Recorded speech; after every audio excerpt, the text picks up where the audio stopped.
салом бинандагони азиз, барномаи навиди 7 рӯз аст аз Yortj ва муҳимтарин хабарҳои ҳафтаи охири Тоҷикистонро манзури шумо мегардонем. 3 шаҳрванди Тоҷикистон бар асари гармои шадид дар маросими ҳаҷи имсола дар Макка ба ҳалокат расиданд. Дар ин бора Азия Плюс бо такя ба Кумитаи дини кишвар хабар медиҳад. фавтидагон аз Душанбе, Хуҷанд ва Фархор буда ҳар серо дар Арабистони Саудӣ дафн карданд. Дар умум тавре расонаҳо хабар медиҳанд бар асари гармои шадиди беш аз 50 дараҷаи дар Арабистони Саудӣ беш аз 1000 нафар ба ҳалокат расиданд. аксарияти онҳо аз кишвари Миср мебошанд.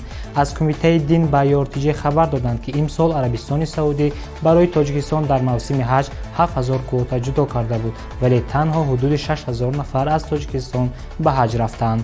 Аввалин гурӯҳи зоирон 23 июн ба ватан бармегарданд. Бозгашти ҳамаи зоирон то 10 июл дар назар аст. Эмомалӣ Раҳмон қонун дар бораи манъи идгардак ва пӯшидани либоси бегонаро имзо кард. Президенти Тоҷикистон Эмомалӣ Раҳмон 20 июн ба 35 қонун аз ҷумла қонунҳо дар бораи танзими ҷашну маросим дар Ҷумҳурии Тоҷикистон, дар бораи масъулият барои таълиму тарбияи кӯдак, дар бораи Донишгоҳи Миллии Тоҷикистон, дар бораи нишондиҳандаҳо барои ҳисобҳо имзо гузоштанд. Дар ин бора хадамоти матбуоти президент хабар медиҳад.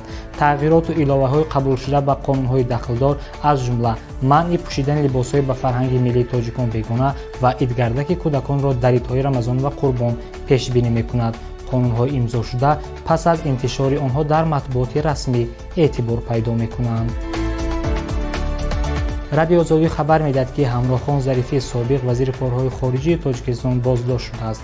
ин расона 20 июн аз қавли манобеи худ хабар дод ки дипломати тоҷик рӯзи 12 июн дастгир шудааст. хабарҳое ба гӯш расидааст ки пас аз бозпурсӣ ӯро раҳо карданд, вале касе раҳои ӯро тасдиқ накардааст. дар бораи боздошти ин сиёсатмадор ягон изҳороти расмӣ нест ва маълум нест ки Зарифӣ ба чӣ гумонбар аст, вале як манбаи Радиои Озодӣ гуфтааст ки боздошт ба ҷинояти иқтисодӣ ва ба кораш дар сохтмони бинои Вазорати корҳои хориҷӣ рабт дорад. Ҳамроҳхон Зарифӣ 75-сола аз соли 2006 то соли 2013 вазири корҳои хориҷии Тоҷикистон буд.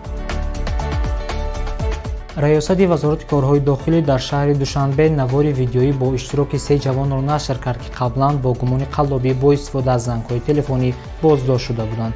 чунон ки ҷавонон мегӯянд ба онҳо дар Телеграм ба ҳайси хаткашон кор пешниҳод карданд, пулро ба як Виктор Николаевич фиристоданд. дар сюжет кӣ будани вай нишон дода нашудааст. кормандони милисия муайян намуданд ки аз хориҷи кишвар як гурӯҳи муташаккили ҷинояткорони интернетӣ ба ин кор машғуланд ва 3 нафари онҳо дар Душанбе дастгир карда шуданд. ба иттилои мақомот ин гурӯҳ рақамҳои телефони мобилии шаҳрвандонро дастрас намуда ба онҳо дар бораи ба садама ва дигар фоҷиа гирифтор шудани фарзандонашон хабарҳои бардуруғ мерасониданд. ҳамин тариқ ба боварии шаҳрвандон даромада аз онҳо гӯё барои табобати фарзандонашон маблағҳои калони пулӣ талаб карданд. тавре милисияи пойтахт хабар медиҳад Фарҳод Мамараимови 32 сола ва Рустам Шарофиддинови 33 сола сокинони шаҳри Душанбе боздошт гардиданд ки бо ин гурӯҳи ҷиноятӣ дар тамос шуда ба ҳайси интиқолдиҳанда ё курьер бо онҳо ёрӣ мерасониданд. номбурдагон аз 3 шаҳрванд беш аз $40,000 қабул намуда тавассути ҳамёни электронӣ ба хориҷи кишвар интиқол доданд. ҳамчунин Амина Акобирови 23 сола дастгир карда шудааст. ӯ низ дар 3 ҳолат аз ҷабрдидагон дар умум зиёда аз $22,000 гирифта ба хориҷи кишвар фиристодааст.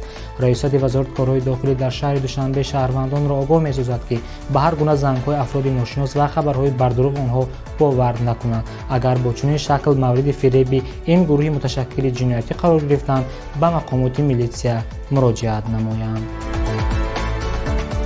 аз 20 июн дар роҳҳои Душанбе радарҳо фаъол шуданд. қаблан Вазорати нақлиёти Тоҷикистон хабар дода буд ки радарҳо 19 намуди қонуншикании ронандагонро сабт карда ба махзани ягона мефиристад. онҳо чунин ҳодисаҳои қоидавайронкуниро монанди набастани тасмаи бехатарӣ дар қатори дуюм ва сеюм истодан, ба дигар воситаҳо халал расонидан ва ғайраро ба қайд мегирад. гуфта мешавад ки ҳадаф аз насби таҷҳизот таъмини бехатарии ҳаракат дар роҳ мебошад. инчунин аз 20 июн дар Душанбе таваққуфгоҳҳои пулакӣ ба кор шурӯъ карданд. шумо метавонед маълумоти бештарро дар бораи таваққуфгоҳҳои пулакӣ дар сомонаи мо Yortj пайдо намоед. барномаи навиди 7 рӯз буд. муҳимтарин хабарҳои Тоҷикистонро бо сарфи ками вақт аз сомонаи мо Yortj ва саҳифаҳои он дар Telegram, Instagram, Facebook, YouTube, TikTok, ВКонтакте пайгирӣ намоед. хайр.